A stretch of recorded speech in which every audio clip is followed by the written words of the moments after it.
Hola, ¿qué tal? ¿Cómo están? Muy buenas noches. Muchas gracias por acompañarnos en la videocolumna de los martes. Soy Arnoldo Cuellar, soy integrante del Laboratorio de Periodismo y Opinión Pública. Y espero ahora sí estar muy atento a sus comentarios en cuanto se estén produciendo. Estamos transmitiendo, como lo hemos tratado de hacer en las últimas semanas, a través de Facebook y también a través de Twitter Live o como sea que se llame esta herramienta. Aunque bueno, acá me dice Twitter que la conexión es demasiado débil. Estoy transmitiendo con datos. Espero que... Eh, permítanme.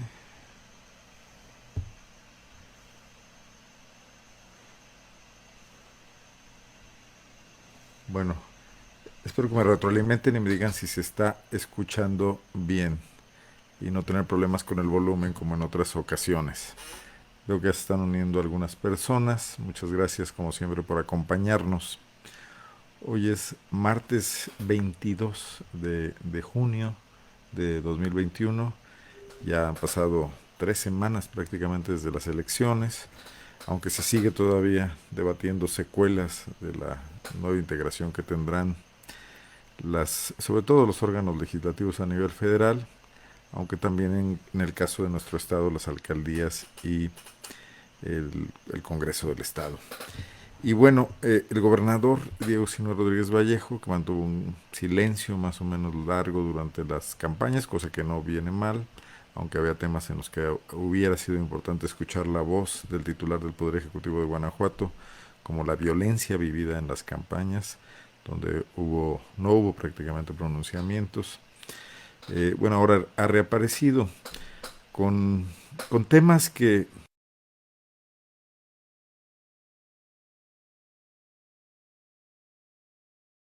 el grave problema de la inseguridad y acaba de anunciar, lo hizo en estos días, viajes de promoción de inversión a Europa, en varios países de Europa, buscando inversiones del sector automotriz, y también a Asia.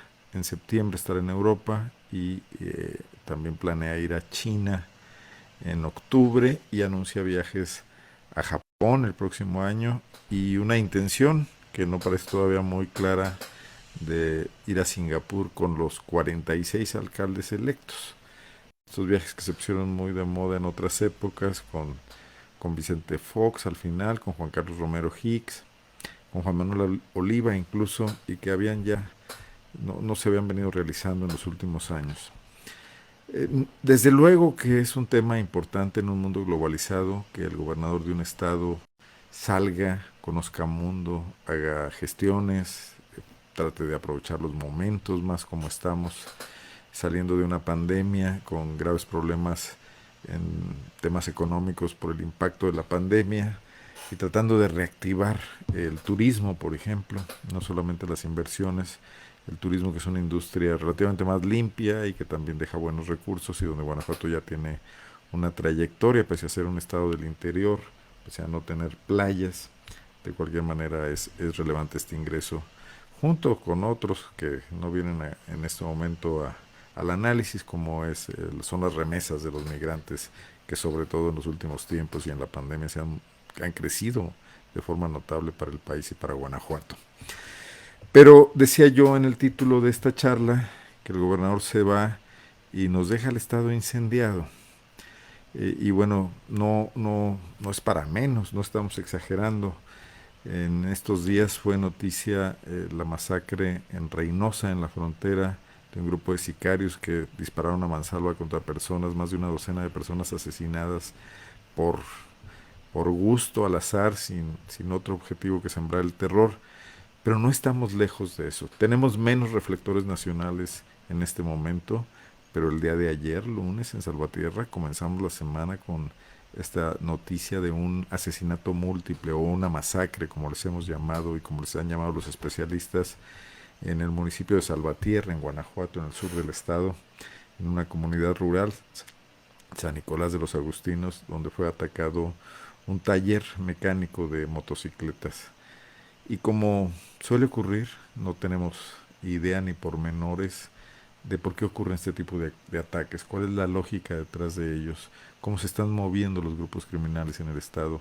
Suponemos que lo saben las autoridades, suponemos que lo sabe la Fiscalía del Estado, quizás la Secretaría de Seguridad, las instancias municipales. Sin embargo, se conservan esta información y los ciudadanos no tenemos manera de tener un mapeo de los riesgos que vivimos a diario, de si alguien en el vecindario en el que uno habita está realizando actividades que lo ponen en riesgo a él y a todos los demás que viven alrededor y que, bueno, pues no han elegido esa situación. No tenemos estos mapas de calor consensados, ampliados, informados con amplitud a todos los ciudadanos, a las asociaciones de colonos de los municipios.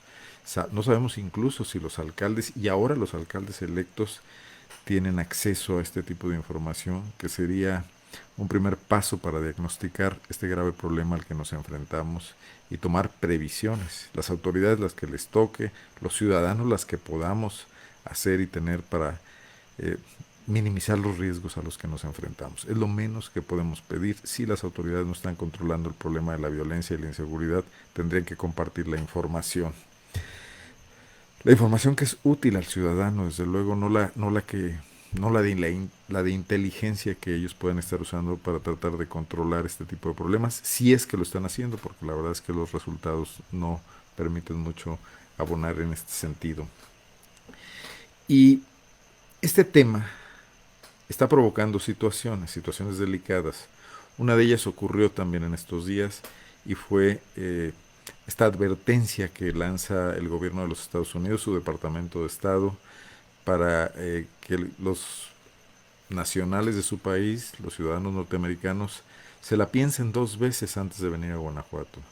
No es una prohibición total o una advertencia total, es solamente un aviso de que en Guanajuato hay pandillas del crimen organizado enfrentándose, que está elevado el nivel de los asesinatos y también incidentes en las carreteras y bueno, se lanza esta advertencia que cualquier ciudadano norteamericano que va a viajar consulta o se informa de ella y que se reproduce además en espacios noticiosos de aquel país.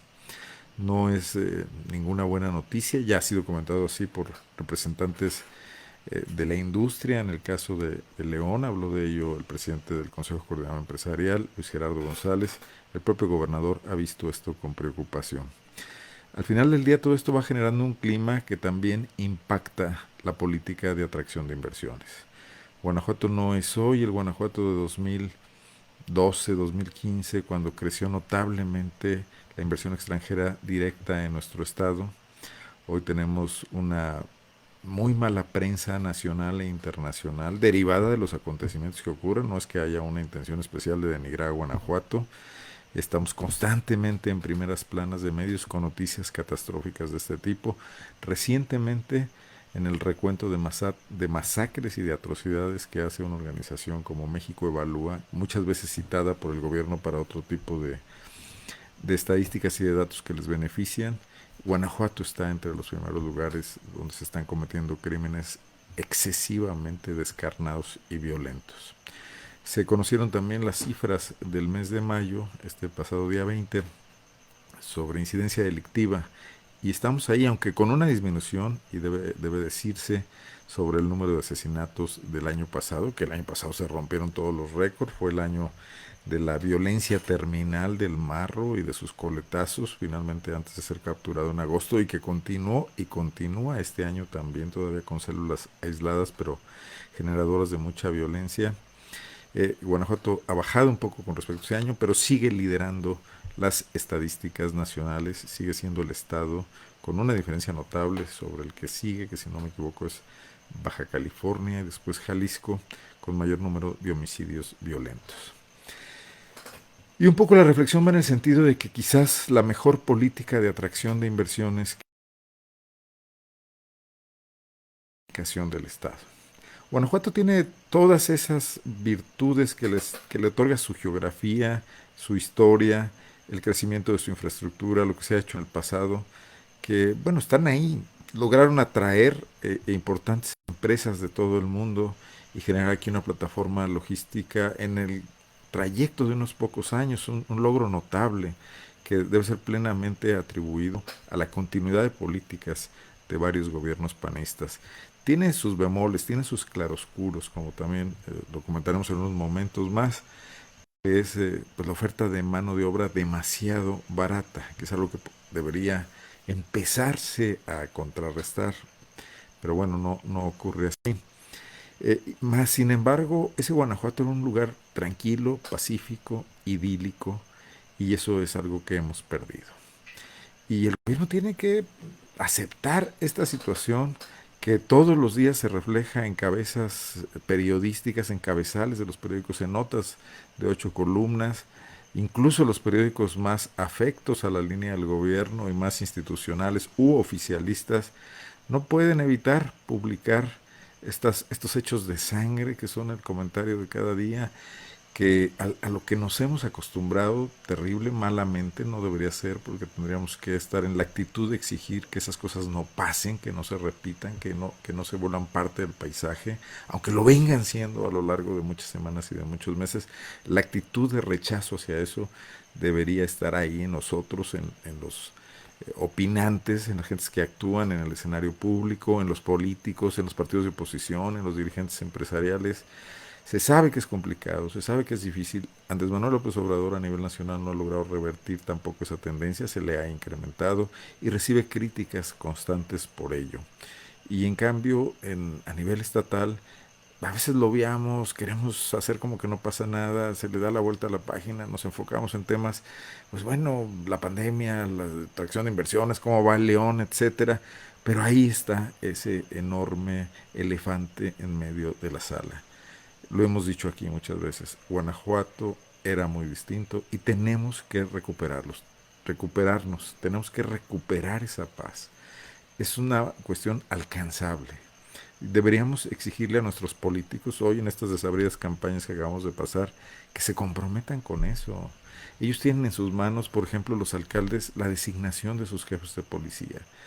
Quieren el poder solo para el disfrute, solo para cortar listones, solo para aparecer en las portadas de los periódicos, para recibir buenos salarios, para recabar la fama y el renombre de dirigir a sus comunidades, o están ahí por vocación de servicio para intentar, por lo menos intentar seriamente resolver los problemas que nos aquejan, el más grave de los cuales hoy tiene nombre, tiene una concepción clara, está definido, no hay ningún debate en torno a ello, es el problema de la inseguridad, el problema de la violencia. Qué bueno que el gobernador vaya de viaje y busque que vengan empresas, pero ¿por qué no apretar también aquí en lo local? ¿Por qué no plantear una política más consistente para poner de acuerdo a sus funcionarios de la seguridad, a que actúen con la actitud que deberían de tener para hacer que la sociedad participe en esta lucha?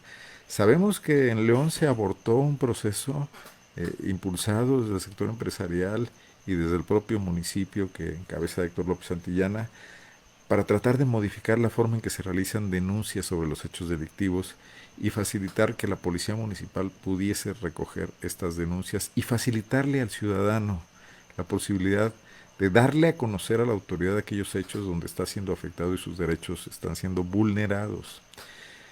Puede que esto no resuelva de inmediato la situación donde a alguien le robaron un celular, una computadora, le dieron un cristalazo, pero le daría a la inteligencia policial de este estado información precisa sobre dónde están ocurriendo los hechos, cuáles son las zonas que están recibiendo el impacto de cierto tipo de delincuencia y la posibilidad de combatir esto con información. Eso fue lo que rechazó el fiscal Carlos Amarripa aquí en León. No vayamos muy lejos. Hoy está, o estará, mejor dicho, en el próximo ayuntamiento uno de los impulsores de esta herramienta que es el síndico electo José Arturo Sánchez Castellanos, y ha dicho que insistirá en esta idea. Ojalá, y ojalá reciba el respaldo del resto de sus compañeros y de la alcaldesa. Y ojalá se pueda plantear frente al Estado un intento de establecer una estrategia diferente que nos haga ver que por lo menos se está trabajando en detener el crecimiento de esta violencia que nos aqueja, que nos afecta, que nos impacta, que ha deteriorado la calidad de la vida en la ciudad, que afecta su cotidianidad, su vida nocturna, la posibilidad de abrir negocios, de establecer inversiones, de que los ciudadanos se muevan con más confianza. No solo ha sido la pandemia, también ha sido la inseguridad la que en buena medida nos ha metido a todos en nuestras casas. Eh, si esto se puede hacer, también se podrá dar el paso siguiente, que es la coordinación efectiva, real, en los hechos, no para la propaganda, no para la foto, del gobierno del Estado con la federación. Porque hay que luchar por eso. Se habla de que en el discurso de que están bien coordinados, pero a las primeras de cambio eh, vienen las quejas y los reclamos. Ayer en Salvatierra, en esta masacre de 7 personas asesinadas, la alcaldesa panista, que por cierto perdió la elección para la diputación que buscaba, Alejandrina, perdón, se me olvidó el apellido, eh, mm, salió a decir que la Guardia Nacional tenía abandonada a Salvatierra y su policía municipal y las fuerzas estatales. O sea, en realidad todos tienen abandonadas a muchas comunidades. Pero esa insistencia, y no es por defender a la Guardia Nacional, probablemente sea cierto, pero si lo primero que haces es culpar al de enfrente, estás eludiendo tu propia responsabilidad. Que es un poco esta situación donde López Obrador le echa la culpa a todo mundo de sus derrotas electorales en la Ciudad de México y no asume que él probablemente tuvo la culpa de muchas de ellas en estas polémicas inútiles que arma todos los días en las mañaneras. Necesitamos políticos que se hagan cargo de las situaciones, de sus responsabilidades, de hablarnos con la verdad. Por eso se extraña que el gobernador no aluda a estos temas. Y no fuera de entrevista banquetera o callejera donde se ve obligado, y a veces, porque en la mayoría de las ocasiones ni contesta lo que se le plantea, a responder a preguntas, sino como una iniciativa propia, algo proactivo. Si un gobierno tiene como función principal servir a una comunidad, y si esta comunidad está teniendo un problema en la que más o menos casi todos estamos de acuerdo que eso es lo prioritario, como reflejan muchas encuestas de las que conocimos en estos meses de campañas, y ese problema es el de la seguridad, esta autoridad que nos representa tiene que entrarle a ese tema, entrarle a ese toro. Y lo primero es conocerlo y diagnosticarlo. Y lo segundo es convocar a un esfuerzo colectivo. Está bien, no pueden solos, podríamos todos juntos. A unos nos toca una cosa, a otros otra.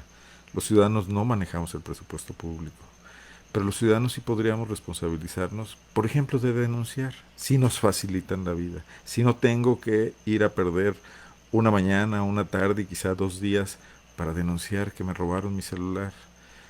Si no lo tengo que hacer porque no pertenece a una empresa y no tengo que justificarlo, probablemente no lo haga porque prefiero no perder ese tiempo y volverme hasta sospechoso de otras cosas porque la policía tiende a ver a los ciudadanos así y ni modo, ese delito no se registra y entra a una cifra negra y como ese otros mucho más graves. Mm, entonces, si se dan estos pasos, si de allá viene una estrategia que nos convoque a participar y si la autoridad también se hace responsable de que la información que surja de ahí será socializada, que generará acciones, que se nos informará del resultado de esas acciones, que se reconocerá cuando algo no esté dando resultados y se propondrá un cambio de estrategia. Parece que no es tan difícil, ¿no? Es lo que uno quisiera que pasara en su empresa, en su familia, bueno, pues en el gobierno también, ¿no? Y por eso las críticas a esto que está pasando. Sí, yo entiendo, no ocurre a nivel nacional y hay un grave problema y Guanajuato lo tiene muy claro. En Guanajuato Andrés Manuel perdió las elecciones y aquí se votó en su contra y se votó en buena medida a favor del PAN por eso. Pero ¿por qué lo que pedimos para el gobierno del país no lo pedimos también para Guanajuato? ¿Por qué no planteamos que también aquí debe darse una independencia de poderes? Que los diputados no le sirven de nada a un gobernador si solo acatan sus sugerencias, respaldan sus políticas sin ninguna crítica y se convierten en un grupo de apoyo y no en 36 cabezas que puedan pensar más que una y también aportar soluciones. No cobran barato, cobran muy caro como para ser simples aplaudidores esos 36 diputados ahora que se va a renovar el Congreso. Y si los alcaldes se presentaron a una elección y le batallaron y gastaron dinero, lo consiguieron quién sabe de dónde, esperemos que de buenas fuentes y no de fuentes que los hayan comprometido con actividades ilícitas y quieren representar a sus comunidades, pues bueno, tendrían que mantener esa tónica de campaña durante el gobierno, tratar de escuchar, tratar de proponer, tratar de dar soluciones y trascender, buscar esa reelección que hoy se les permite porque han hecho bien las cosas y no solamente con las herramientas que también hemos conocido ya desde la época del PRI, que hoy también el PAN las comparte, de controlar el voto corporativamente. Es mucho pedir, es utópico pensar que podemos vivir en una sociedad mejor, o tenemos que aguantarnos y sufrir lo que pase y decir, bueno, pues estábamos bien hace 5 años, hoy no, pero pues ni modo, hay que seguir jalando. Yo creo que una actitud ciudadana es la crítica y también la propuesta. Y debe darse en todos los niveles. Y es lo que tratamos también un poco de hacer desde aquí. Entonces, ojalá que el gobernador, antes de irse de viaje, solamente a presumir logros que probablemente no se concreten tan pronto, también nos dé respuestas de los problemas que ocurren aquí. Y también baje al sótano de la casa, observe los cimientos carcomidos y diga, esto hay que remediarlo, esto tenemos que resolverlo. Porque probablemente muchas empresas no quieran venir a quebraderos de cabeza como el que puede producir un mayor deterioro de la inseguridad y de la paz y un mayor empobrecimiento. Bueno, y con esto paso también al tema que sí no quiero dejar de comentar y tengo tiempo todavía, de la cuestión de la mano de obra barata. En el anuncio que hizo el gobernador del viaje a Europa y la posibilidad de traer inversiones, comentaba palabras más, palabras menos, que China se está poniendo muy difícil, muy cara, el transporte, la logística y la mano de obra ya no es tan barata. China ha crecido, hoy es una potencia y si bien en el pasado la forma de industrializarse fue ofrecer esas ventajas, mano de obra barata, casi esclava, como se quejaban muchas veces aquí los zapateros y los textileros de León cuando hablaban de la competencia desleal, bueno, pues no tenemos por qué seguir ese ejemplo. Tenemos otra historia, otra trayectoria, otra situación geográfica, los Estados Unidos cerca, el mayor mercado del mundo, y no puede ser que lo único que ofrezcamos sea mano de obra barata, porque, bueno, pues eso está ahí en la raíz de muchos de nuestros problemas, y hoy los empezamos a ver. El Tratado de Libre Comercio, el nuevo Tratado de Libre Comercio, tiende a buscar una homogeneización de las condiciones laborales en los tres países que lo conforman. Porque los norteamericanos han perdido puestos de trabajo que se han venido a México por esa desventaja para una ventaja para las empresas, una desventaja para los asalariados norteamericanos de que aquí los mexicanos por mucho menos ingreso hagan ese tipo de trabajos. Puede haber sido una buena receta para empezar, pero hace 25 años llegó la primera planta automotriz a Guanajuato, la General Motors, un cuarto de siglo, y también sería idea de irse replanteando la posibilidad de cambiar esto, no únicamente por voluntad propia, también porque nos van a forzar a ello, y más vale adelantarse a los acontecimientos. Estamos viendo lo que está pasando en General Motors, es el preámbulo de muchas otras circunstancias que se vienen en ese sentido, de si no podemos pensar en integrarnos a la globalización únicamente para recibir algunos de sus beneficios y rechazar otras de sus obligaciones. Va todo aparejado, como en todas las relaciones en el mundo, hay obligaciones y hay derechos. Y pagarle bien a los trabajadores mexicanos, pagarle un poco mejor, aunque no se llegue a los niveles de los Estados Unidos. De todas maneras, el nivel de vida aquí no es tan caro. Tendría que ser una preocupación de nuestros gobernantes. Sí me parecería muy deplorable que nuestra mayor oferta para atraer inversiones, o una de ellas, sea sindicatos controlados y contratos de protección. No se llega así a un desarrollo como el que queremos, a ser una nación democrática, evolucionada, económicamente poderosa, una potencia. se seguirá siendo una nación subordinada. Y tiene que estar también en la raíz de las políticas públicas, en lo que están pensando nuestros gobernantes, paulatinamente, poco a poco, pero no estancarse. Se quiere tecnología y mentefactura, lo que sea que quiera decir esa palabra, donde cabe de todo, pues también hay que pensar en mano de obra más digna, mejor pagada, con más tiempo libre, con más capacidad de consumo. Eso enriquecería mucho a nuestra sociedad. Claro, mano de obra también mejor preparada y ahí hay que avanzar mucho. Uno de los pendientes de los que cogea este gobierno es el tema de la educación pública. La Secretaría de Educación de Guanajuato se ha quedado muy rezagada, ha tenido malos titulares. Quizás la anterior titular en el gobierno de Diego Sinue tenía un gran perfil, pero la pusieron en el lugar equivocado a dirigir primaria, secundaria, educación básica, cuando era una profesional calificada que podía haber dirigido educación superior. También las decisiones políticas influyen en ese sentido y hablan mucho de a dónde quiere el gobierno llegar. Regalar computadoras que se compran al mayoreo por cientos de miles en China, precisamente, baratas, de baja calidad, para tener más un control corporativo de los jóvenes y pretender que sean votos cautivos, tampoco es la mejor manera de incorporarnos a este mundo que avanza a una velocidad enorme con respecto a la integración tecnológica. Bueno, pues hasta aquí el día de hoy. Les dije que sí iba a tratar de ver los comentarios y si me permiten un segundo, ahora trato de leer algunos de ellos.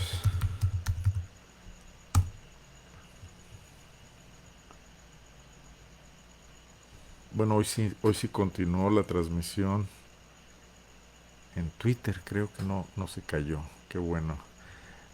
Vamos a ver, veo un comentario, Mónica Gabriela Gutiérrez, muchísimas gracias, pero no veo otros.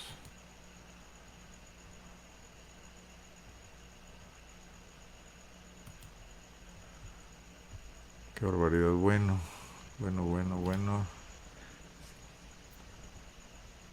Sigo teniendo este problema de los comentarios. Un comentario, Mónica Gabriel.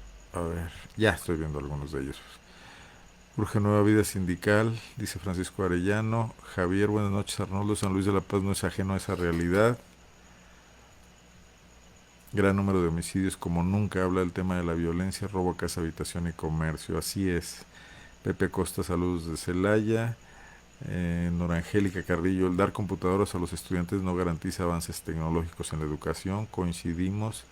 Ricardo Díaz me dice, no considero que sea momento para que si no salga de viaje, según para atraer inversiones cuando nuestro estado requiere atención en temas de seguridad. Coincidimos, de eso hablamos hoy. ¿Hay departamento de inteligencia policíaco en León? Me pregunta Bernardo Arturo Gutiérrez Alcalá. Pues debería, Bernardo, debería de haber. No se puede hacer ya seguridad pública sin ello. Creo que espían gente nada más. Hola Arnoldo, nadie habla por miedo. Salvatierra está peor que nunca, me dice Blanca Cornejo. Hay que hablar, Blanca, hay que opinar. Pedro Montiel, saludos Arnoldo y al equipo de Puebla, muchísimas gracias. Hilda Méndez, buenas noches. Hilda, qué gusto. También a Eva Guillermina Sabiñón, un saludo. Trinidad García, Armando Padilla, Joaquín González Estrada. Pues bueno, muchísimas gracias. Me dice Pedro Montiel, saludos Arnoldo. Me dice Eduardo Nieto, bueno, me felicita y se lo agradezco desde Abasolo, Job GS. Bueno, muchísimas gracias. Creo que son los comentarios el día de hoy. Bueno, nos vemos aquí en una semana. Seguimos revisando qué pasa en Guanajuato. Mientras tanto, pues síganos en el Laboratorio de Periodismo y Opinión Pública. Soy Arnoldo Cuellar. Buenas noches y muchas gracias por estar aquí con nosotros.